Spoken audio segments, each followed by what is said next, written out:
In the markets of Dakar, the hubs of Abidjan, or around a meal in Yaoundé, one question keeps coming up. Why do our economies still rely on the CFA franc, a currency from colonial times? For millions of young people, this isn't just a complicated discussion. It's a daily problem that stops them from reaching their goals and feeling independent. They see how rich their land is and how much energy their generation has, but they still face poverty and dependence. The CFA franc shows this lack of independence, reminding them of a reliance that seems out of place today.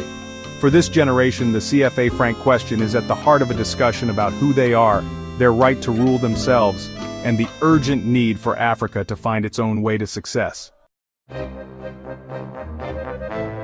The CFA franc, which is tied to the euro, offers stability and predictability, but it comes at a cost: losing control over their own money. Member countries have to put half of their foreign money reserves in the French treasury, which limits how much they can control their own wealth.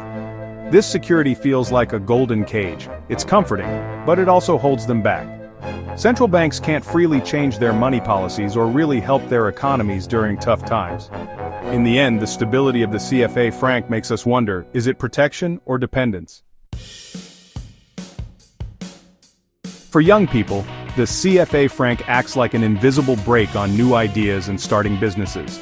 It's hard to get loans, interest rates are high, and small businesses struggle to grow. The strong currency makes local exports less competitive, encourages imports, and discourages local production. The result is that wealth is concentrated, opportunities are rare, and money leaves the continent faster. While young people struggle to get a loan, billions quietly leave the continent. This system keeps a generation frustrated, a generation that wants to build its own future. Because of these problems, a growing movement is calling for an end to the CFA franc to get back control over their money. Creating a national or regional currency would allow them to adjust their economic policies to local needs and boost development. A currency they control could help industrialization, strengthen regional cooperation, and show a new African pride. For many, it's a chance to break away from the colonial past and build an economy that serves Africans.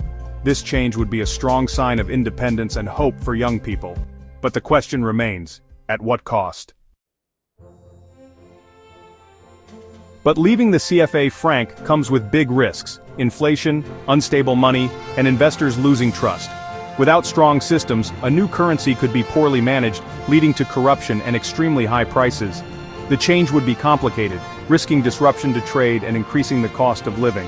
A hasty departure could cut these countries off from important partners like France and the European Union. The challenge isn't just leaving, but doing it carefully, keeping things stable and maintaining international relationships. That's why many leaders are hesitant to take this big step. The discussion about the CFA franc is complicated with no easy answers. For African youth, the key is understanding money and economic issues. Learning about economics helps turn frustration into positive action and come up with real alternatives. It's about building strong, open and independent systems to manage a potential new currency. The future of the continent depends on this new generation ready to learn, discuss, and act. The first step is understanding the system. The next is building a future of success and independence together.